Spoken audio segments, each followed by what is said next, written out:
சங்கீதம் 51. ஆமென். ஹல்லேலூயா. வருஷத்தின் இறுதிக்குள்ளே வந்திருக்கிறோம். ஒவ்வொரு ஆத்துமாவும் நன்றி நிறைந்ததாய் காணப்படட்டும். ஆமென். ஹல்லேலூயா. குறை இல்லாமல் நடத்தினார், தடையெல்லாமே அகற்றினார். ஆமென். ஹல்லேலூயா. அவர் நமக்கு நன்மை செய்திருக்கிறார். ஆமென். ஹல்லேலூயா. சங்கீதம் 51 நீங்கள் அதோடைய இதில் ஹெட்டிங்கில் எழுதப்பட்டிருக்கு. பத்சேபாளிடத்தில் தாவீது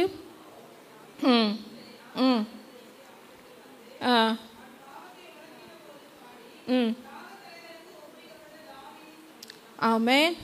ஹல்லேலூயா. பாவ மன்னிப்புக்கென்று எழுதப்பட்ட சங்கீதம். ஆமென். ஹல்லேலூயா. நன்றி நிறைந்த உள்ளத்தோடு நம்ம காணப்படுகிற நம்ம இந்த வருஷம் இறுதிக்குள்ள பாவ மன்னிப்புக்கென்று கர்த்தர்கிட்ட கெஞ்ச வேண்டும். ஆமென். என்னென்னமோ காரியம் தேவனிடத்தில் கேட்குறோம். இந்த வருஷம் முழுவதும் எனக்கு அதை செய்யலை, இதை செய்யலை, இதை செய்யுங்க, அதை செய்யுங்க, இப்படியப்பா அப்படியப்பா, எத்தனையோ காரியங்களை செய்கிறோம், எத்தனையோ காரியங்களை கேட்குறோம் தேவனிடத்தில். அப்படி தானே? எத்தனையோ காரியம் நம்ம அப்பாட்ட போய் என்ன பண்ணுறோம், அப்பா இது அது எல்லாத்தையும் செய்கிறோம், கேட்குறோம். சில நேரத்தில் அவர்கிட்ட நம்ம எப்படி சொல்லணும், உரிமையாக பேசுகிறோம். என்னப்பா இப்படி, என்னப்பா அப்படின்னு சொல்கிறோம். எல்லாத்துக்கும் அவர் நம்ம கூட இருக்கணும், பண்ணணும்னு நினைக்கிறோம். ஆமாம், தேவனுடைய இருதயத்தை புரிந்து கொண்ட மனுஷன் கேட்குறேன்னு தெரியுமா, ஆண்டவரே என்னுடைய பாவங்களை மன்னிச்சிருங்கப்பா. ஏதாவது உங்களுக்கு விரோதமாக உங்கள் மனசுக்கு கஷ்டமாகிற மாதிரி நான் ஏதாவது நடந்து கொண்டு இருக்கிறேன்னா அது என்னை எங்களுக்கு உணர்த்துங்க. ஆமென். வருஷம் இறுதிக்குள்ளே வந்திருக்கிறவங்க எத்தனை பேர் சொல்கிறீங்க, ஆண்டவரே என்னுடைய காரியங்கள் ஏதாவது உங்கள் மனசுக்கு கஷ்டமாக இருக்குதுன்னா நான் இன்றைக்கி மன்னிப்பு கேட்கிறேன். ஆமென். ஹல்லேலூயா. பாவ மன்னிப்பு ஆண்டவர்கிட்ட கேட்கணும். ஆமென். தாவீது ஆண்டவருடைய இருதயத்துக்கு மிகவும் சமீபமானவன். ஆமென். அவர் தான் சொல்கிறாரு, நெக்ஸ்ட் மை ஹார்ட். இந்த உலகத்தில் இதுவரைக்கும் எந்த மனிதனுக்கு கொடுக்காத ஒரு டெஸ்டிமனி. ஆமென். தேவனுடைய இருதயம் எப்படியோ தாவீதுடைய இருதயம் அப்படிதான். அப்படிப்பட்ட மனிதனுடைய வாழ்க்கையில் பாவம் உள்பிரவேசிக்குது. ஆமென். அப்போதான் ஒரு வருஷம் அதோடைய உணர்வு இல்லாமல் இருந்து விட்டு உணர்த்தப்பட்ட பொழுதோ, துணிகரமாய் நான் தவறு செய்தேன், துணிந்து பாவம் செய்தேன். எத்தனை பேர் இந்த வருஷத்தில் சொல்றீங்க, துணிகரமா அநேக காரியங்களை நான் பண்ணியிருக்கிறேன் ஆண்டவரே, என்கிட்ட பாவமே கிடையாது, நான் பாவமே செய்யறதில்ல, நான் செய்யறதெல்லாம் சரி, இப்படி நம்ம சொல்லிட்டு இருந்தோம்னா நம்ம வஞ்சிச்சுட்டு இருக்கிறோம். Cheating ourself. நம்முடைய ஆத்மாவே நம்ம வஞ்சிச்சுட்டு இருக்கிறோம். நம்மளை நேற்று அழகாக பாஸ்டர் யோபில் இருந்து ஒரு வார்த்தை சொன்னாங்கன்னா, நமக்கு தாமே நம்ம பாவரமாக இருக்கோமா, நம்ம பாவம் செஞ்சுட்டோம்னா. ஒரு மனுஷனுக்கு வியாதி பலவீனம் அவன் சொல்லுவான், மற்றவங்களுக்கு பாரமாக இருக்கக்கூடாது ஆண்டவரே, யாருக்குமே பாரமாக இருக்கக்கூடாதுன்றது எல்லா மனுஷனுள்ள இருக்கிற ஒரு மனசில் இருக்கிற ஆழமான ஒரு ஜெபம். நான் யாருக்கும் பாரமாக இருக்கக்கூடாது.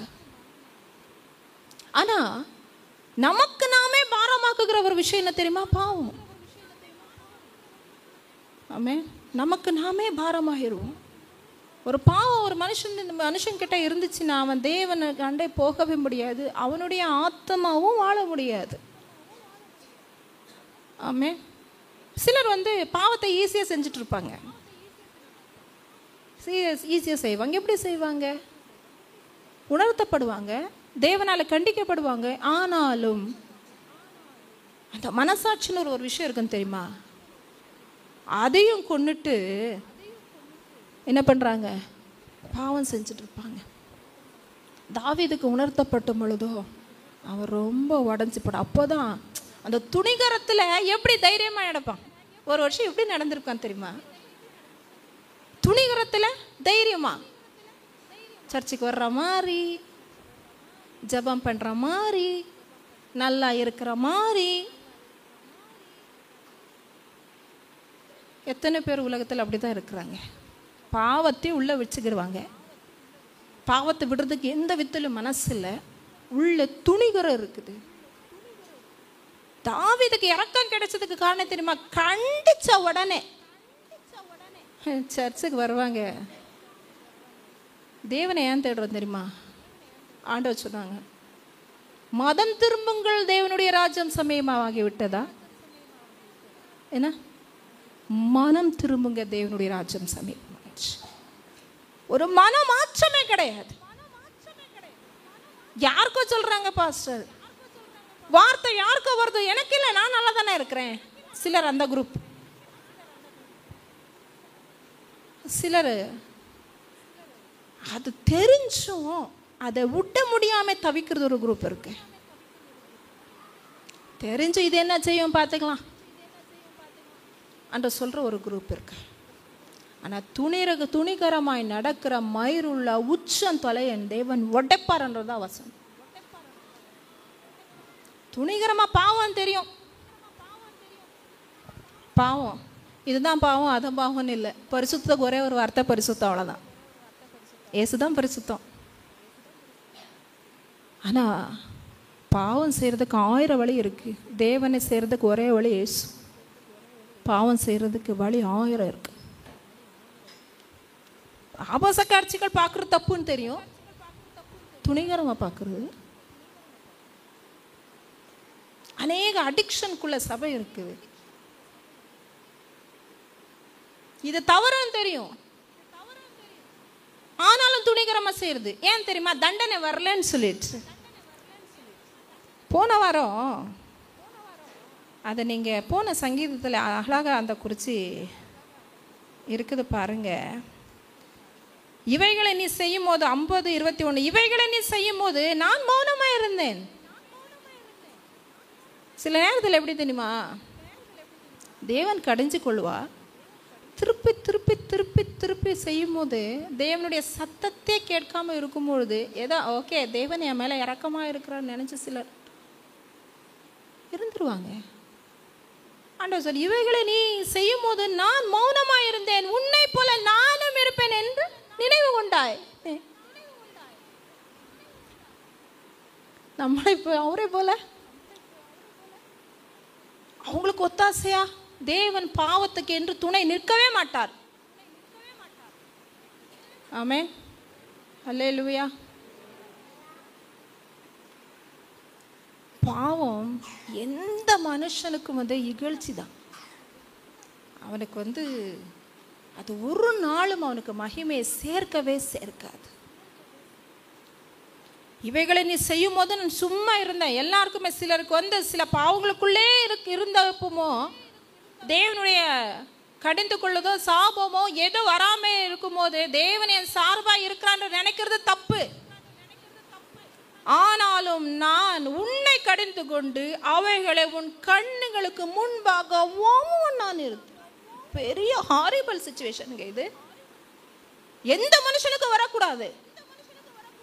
பாவம் பண்ணும் போது தேவனால கடிந்து கொள்ளப்படுறோமா? இருதயத்துல ஆத்துமாவில ஒரு கஷ்டம் உண்டாகுதா?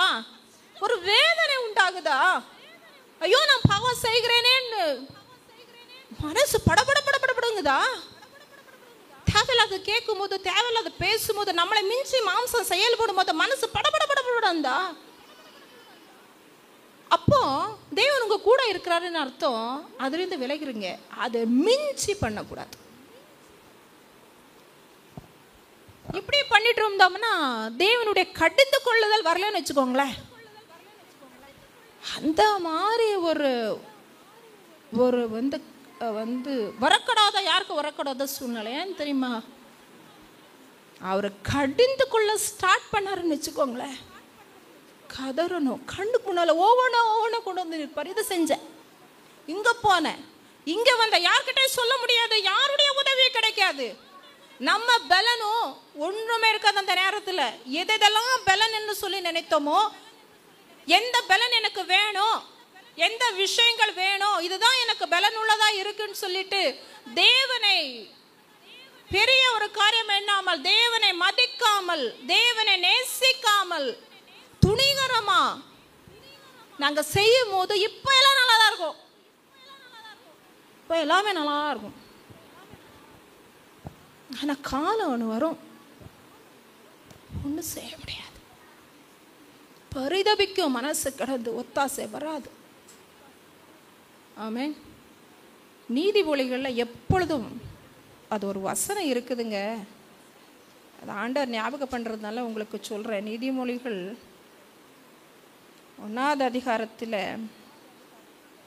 21வது வசனம், என் ஆலோசனை எல்லாம் நீங்கள் தள்ளி நான் கடிந்து வெறுத்தீர்கள். நான் எத்தனையோ நேரம் உனக்கு சர்ச்சில் ஆலோசனை கொண்டு கொடுத்துருக்குறேன், பாஸ்டர் மூலியமா ஆலோசனை கொடுத்துருக்குறேன்.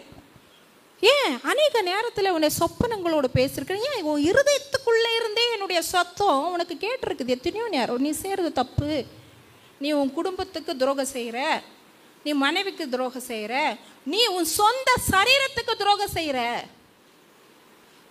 சொந்த சரீரத்துக்கு குடிக்கிற, மது பழக்கத்துக்கு அடிமையாக இருக்கிற, ஏதோ ஒரு போதைக்கு அடிமையாக இருக்கிற, உன் சொந்த சரீரத்தை நீ கொண்டுட்டு இருக்கிற.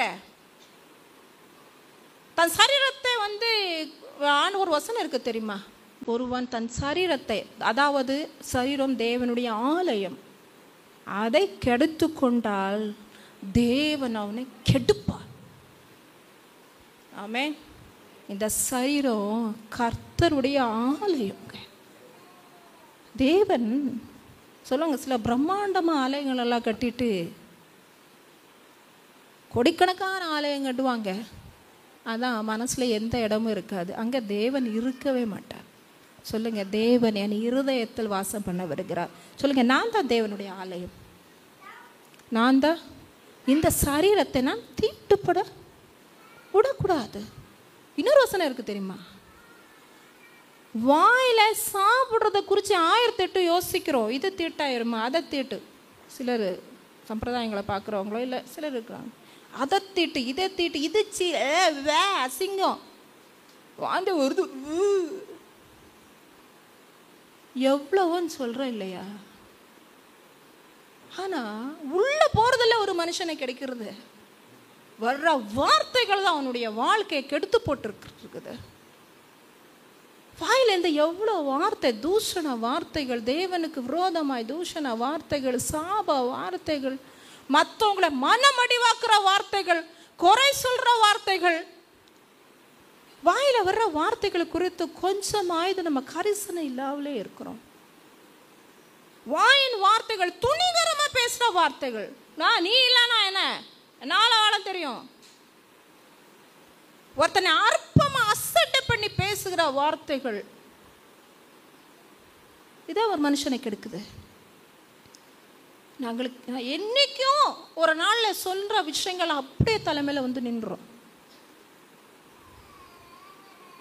பயம் இல்லாம வீட்டில் பேசுறோம் இல்லையா? ஆண்டவர்கிட்ட கேளுங்க, துணிகரமாய் நான் தவறு செய்தேன். இந்த வருஷம் என்னென்ன துணிகரம் பாவத்தில் நாங்கள் பாவம் என்று தெரிஞ்சும் துணிகரமாய் செயல்படுகிற மேலே என் தேவனுடைய ஆத்துமா பிரியமாய் இராது. ஆமென். அல்லேலூயா. அந்த இளையகுமாரன் இருக்கா தெரியுமா, துணிகரமாக பாவம் செஞ்சிருவாரு. உமக்கு விரோதமாயும் பரத்துக்கு விரோதமாயும் நான் பாவம் செஞ்சிருக்கிறேன் ஆண்டவரே, என்னை மன்னிச்சிரு. தேவனுடைய அன்பு உங்களுக்கு கிடைச்சுதா? ஆமென். அல்லேலூயா. நம்ம தெய்வம் சங்கீதம் 103 சங்கீதம் 103க்கு வாங்க, 8வது வசனத்தை வாசிங்க. கர்த்தர் உருக்கமும் இரக்கமும் நீடிய சாந்தமும் மிகுந்த கிருபை உள்ளவர். ஆமென். நம்ம ஆராதிக்கிற தெய்வம் எப்படி தெரியுமா? அவர் உருக்கமுள்ள தெய்வம். தங்கள் ஒரு அப்பா தம் பிள்ளை மேல் எப்படி பாசமா இருப்பாரோ அப்படிதான் பாசமா இருக்கிற ஒரு தெய்வம். பிள்ளைகள் ஒரு தவறு செய்யும் போது அப்பா உயிர் போற மாதிரி அடிப்பாரு. சொல்லுவார் எப்பா செய்யாத, இது தப்பு. அதை நெக்ஸ்ட் கட்ட போகும்போது சின்ன ஒரு பனிஷ்மெண்ட், செய்யாதப்பா, வேணாப்பா, அதிக நேரம் செல்லு பார்க்காதப்பா, கண்ணு போயிரும்பா, எவ்வளோ பரிதவிப்பு தெரியுமா? பிள்ளைகள் பெற்று பிள்ளைகள் செய்கிற அடாவடிகளை ஒரு நேரம் தாங்க முடியாது. சில நேரத்தில் நானும் சில நேரத்தில் சொல்லுது, நம்மளும் நானும் நம்ம கண்ணை நம்ம குத்துக்க முடியல, என்ன செய்யறது சொல்லலாம். அதுக்கு மேலே கேட்காம இருக்கும்போது மனசு கடந்து பரிதவிக்குது. ஆனாலும் இறங்குறோம். அதுதான் தகப்பனுடைய உள்ளம், தாயுடைய உள்ளம். தகப்பனுக்கு மேலானவர், தாய்க்கு மேலானவர். ஆமே, உயிரை நமக்காக கொடுத்துருக்கிற தெய்வம் அப்படி எப்படிப்பட்டவர் தெரியுமா?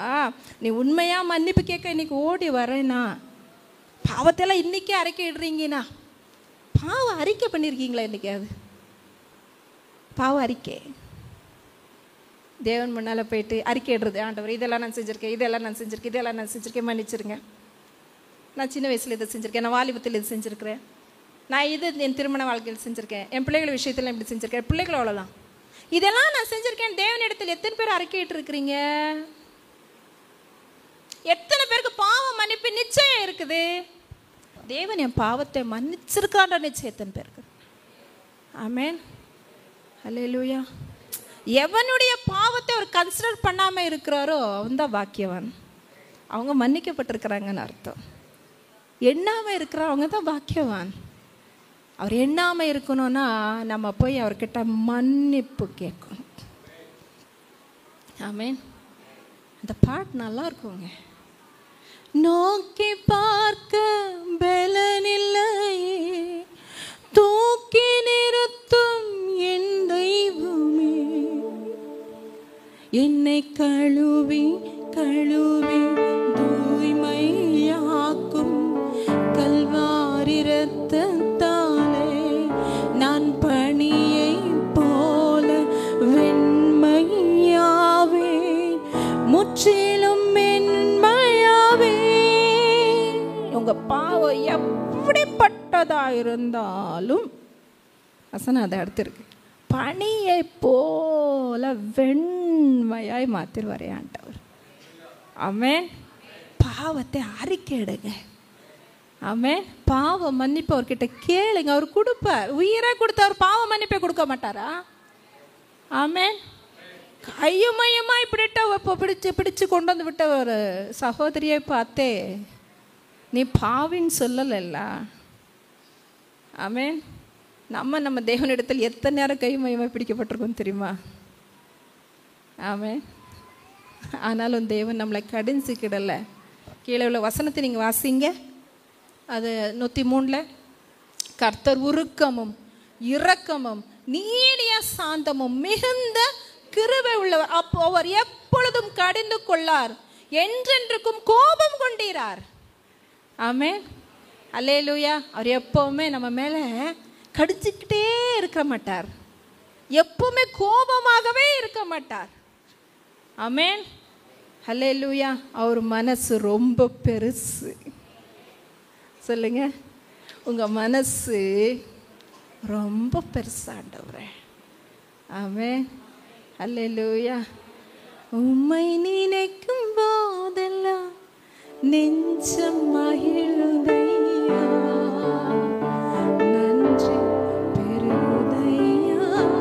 அவருடைய அன்பு, அப்படியெல்லாம் நினைச்சிட்டோம்னாலே மனசு அப்படியே நிறைஞ்சு வடியுங்க.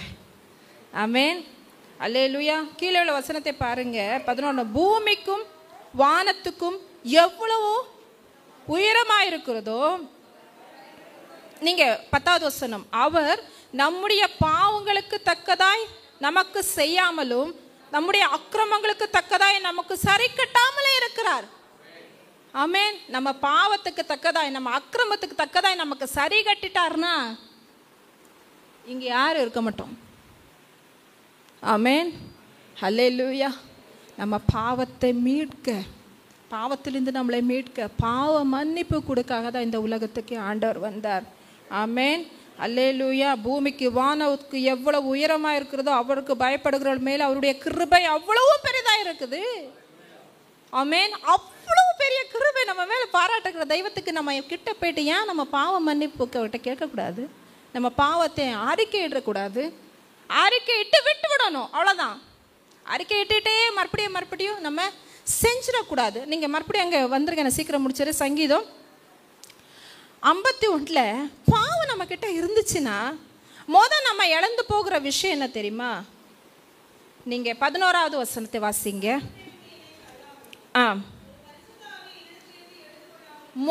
நம்ம இழக்கிறது தேவனே தான். சொல்லுங்க, பாவம் என்கிட்ட இருந்துச்சுன்னா தேவ பிரசன்னு தெரியுமா? தேவனை தான். நாங்கள் இழக்கிற மொத்த விஷயம் என்ன தெரியுமா? தேவனை தான் நாங்கள் இழந்து போவோம்.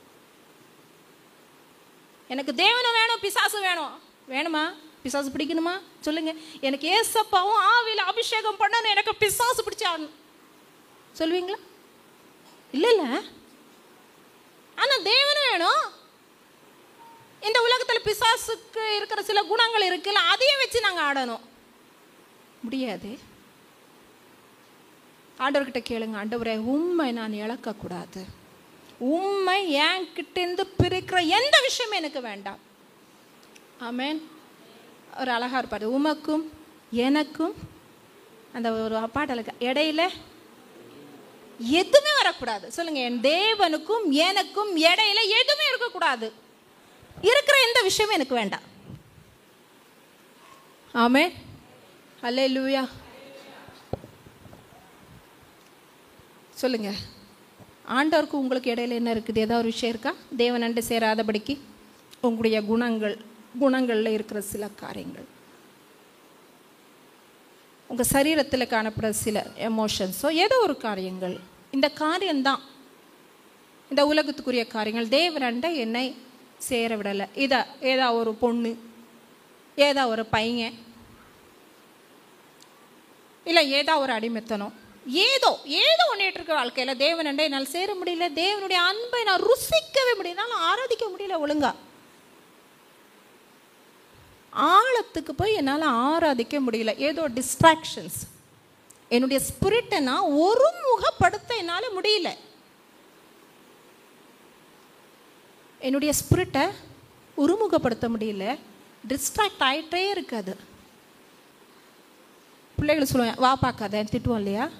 ஸ்பிரிட் வா பார்த்துட்டு இருக்கான், இல்லை ஸ்பிரிட் எங்கேயோ நிற்குது. அப்போது நீங்கள் செக் பண்ணிக்கோங்க, ஏதோ ஒரு விஷயம் தேவனுடைய அன்பை நான் ருசிக்காதபடிக்கு அதை தடுத்து போட்டுட்டு இருக்குது. தேவனண்டை நான் சேரவே முடியல. அந்த விஷயம் என்ன இருந்தாலுங்க, மாணிக்க தேரோடு காணிக்கை வந்தாலும் உமக்கது எவ்வளோ அழகாக பாடுதோ இல்லையா? ஆமே. எந்த பொருளை பார்க்கிலும் சிலருக்கு மேரேஜ் விஷயங்கள் பெருசாக இருக்குது, சிலருக்கு வேலை விஷயங்கள் பெருசாக இருக்குது, சிலர்கள் பிள்ளைகள் விஷயம்தான் பெருசாக இருக்குது, வருமான விஷயங்கள் தான் பெருசாக இருக்குது, ஏதோ ஒரு விஷயம் பெருசாக இருக்குது. அப்படி பெருசாக இருக்கும்போது தேவனுடைய அன்பு உங்களுக்கு பெருசாகவே தெரியாது. ஏன் சிலர் சில விஷயங்களை விடவே மாட்டேங்கிறாங்க? ஏன்?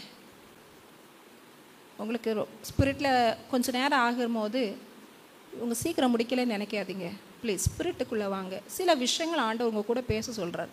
நான் எல்லாம் இது தியானிச்சுட்டு வரல, கேளுங்க. சில விஷயங்கள் நமக்கு விடவே முடியல. ஏன் தெரியுமா? தேவனை விட அந்த விஷயங்கள் நமக்கு பெருசாக இருக்குது. அதனால தான் நமக்கு விட முடியலை. ஆனால் தேவனுக்கும் உலகத்துக்கும் நம்மளால் ஊழியம் செய்யவும், தேவனையும் உலகத்தையும் அட் எ டைம் நம்மளால் நேசிக்கவும் முடியவே முடியாது. ஒன்றே பற்றிக்கணும், ஒன்று விடணும். No option at all. No option. ஒன்று வேணும்னா ஒன்று விட்டு தான் ஆகணும். உலகத்தை விட்டால் தான் தேவனை பற்றிக்கிட முடியும். உலகத்தில் தான் இருக்கிறோம், இதை எப்படி உலகத்தை விட முடியும்? உலகத்துக்குள்ளே இருந்தாலும் நம்ம உலகத்துக்கு உரியவர்கள் அல்லன்னு இருக்கணும். ஆமேன். பொண்ணு, பொருள், பணம் எல்லாமே தேவை, நமக்கு எல்லாமே தேவை. ஆனால் அதுக்காகவே வாழ்க்கையை நம்ம தேவனை இழந்துடக்கூடாது. அப்போ பாவம் இருந்துச்சுன்னா இழக்கிறது நம்ம தேவ பிரசன்னத்தை தான் இழப்போம். ரெண்டாவது என்ன இழப்போனா, 8வது வசனம் பாருங்க. நான் சந்தோஷமும் மகிழ்ச்சியும். ரெண்டாவது இடம் தெரியுமா? சந்தோஷமும் மகிழ்ச்சியும். எல்லாம் சந்தோஷமா இருந்தாலும், வெளியே சந்தோஷமா இருக்கிற மாதிரி நம்ம நடிச்சிட்டு இருந்தாலும் கூட உண்மையான சந்தோஷம் நமக்கு இராது. ஆமென். குடும்பத்தில் சந்தோஷமான காரியங்கள் நடக்காததுக்கு காரணம் நம்முடைய சில பாவங்கள் செஞ்சிருக்கிறதுனால, அந்த பாவத்தின் மன்னிப்பு ஆண்டவர்கிட்ட கேட்காம இருக்கிறதுனால சாபம் குடும்பம் மேலே இருக்கு. சில குடும்பங்கள் மேலே சாபங்கள். ஒருவன் செய்த ஒரு அப்பா ஒரு பாவம் செஞ்சா 3 தலைமுறை வரை வாசி அவர் என்ன விசாரிக்கிற தெய்வமா இருக்கிறாரு. ஏன் தீராத வியாதி, ஏன் தீராத வறுமை, பிள்ளைகள் சிலர் ரிப்பல்லியஸாகவே இருக்கிறாங்க. மற்ற குடும்பங்களை மாதிரி நம்மளால ஏன் நிம்மதியா இருக்க முடியல? ஒன்றுமில்லாமல் சிலர் நிம்மதியா இருப்பாங்க. சிலர் சொல்ல தெரியுமா, கஞ்சியோ கூழோ என்ன பண்ணணும், நிம்மதியா குடிக்கணும். நிம்மதி இல்லாம சில விஷயங்கள் நம்மளை பாடுபடுத்திட்டு இருக்குது. அந்த காரியங்கள்லாம் நம்மளை சந்தோஷமே இருக்க முடியலன்னா நம்ம அப்படியே பாவம் தான் இன்னைக்கு நமக்கு காரியம். நம்ம செஞ்ச பாவம் தாங்க, நம்ம செஞ்ச பாவம் தான். தேவன் ஏதேன் தோட்டத்தில் தேவனோடு கூட இருக்கும்படிக்கு சந்தோஷமா வளம்படிக்கு தானே எல்லாம் செஞ்சார். கீழ்ப்படியாம தேவனை விட்டு பின்வாங்கி போனதால, பிசாசுடைய சத்தத்துக்கு கீழ்ப்படிஞ்சதால, தேவனையை விடவா பாம்பு அழகா இருக்கு. தேவ சொல்லை விட பாம்பு பிசாசு. அதுக்கு மயங்கி இடம் கொடுத்ததுனால உலகத்துக்கு பாவம் வந்தது, சாபம் வந்து நாங்கள் இன்னைக்கு கஷ்டம்னு சொல்லுகிற எல்லாமே வந்துச்சு. அப்போ வாழ்க்கையில் நம்ம ஏதோ காரியங்கள் நம்முடைய வாழ்க்கையை பாடுபடுத்திட்டு இருக்குது. சந்தோஷமாக இருக்க முடியல. மற்ற காரியங்களை பார்த்துட்டு வந்துடலாம். பணம் இல்லையா, அது இல்லையா, இது இல்லையா பார்த்துட்டு வரலாம். ஆனால் தீராத வியாதிகளும் தீராத சில பிரச்சனைகளும் நம்ம பின்னாலே வந்துட்டு இருக்கிறதுக்கு காரணம் ஏதோ ஒரு விஷயம் இருக்குது. தேவன்கிட்ட போங்க. அதில் இன்னொரு வசனம் இருக்குது பாருங்க, 3வது வசனம். என் மீறுதலை நான் அறிந்திருக்கிறேன், என் பாவம் எப்பொழுதும் எனக்கு முன்பாக நிற்கிறது. சிலருக்கு தாத்தா செஞ்ச பாவங்களெல்லாம் தெரியும், மீறலாம் தெரியும். அதை அறிக்கையிட்டு தேவன்கிட்ட மன்னிப்பு வாங்காம இருக்கிறது தான் பெரிய தப்பு.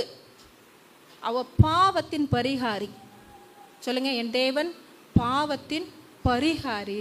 நான் அவரிடத்தில் போய் என் பாவத்தை அறிக்கையிடும்போது என் பாவத்தின் தோஷத்தை அவர் மன்னிக்கிறார்.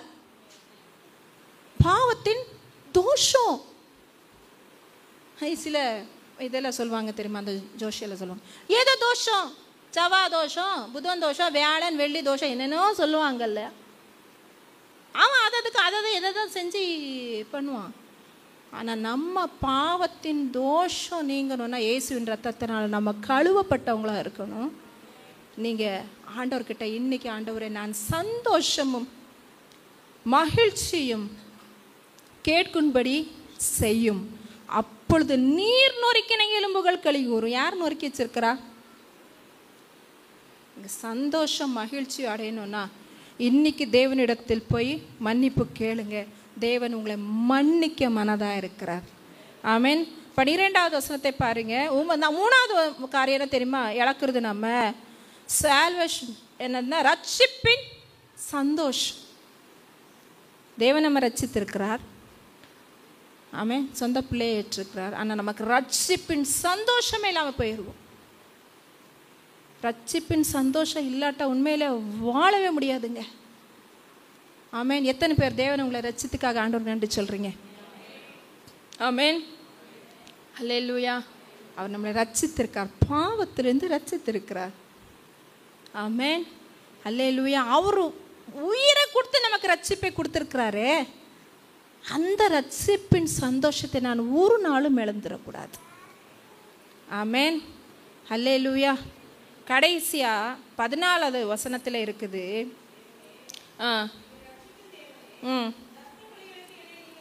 ஆமென். கடைசியா இரத்த பழி. ஆமென்.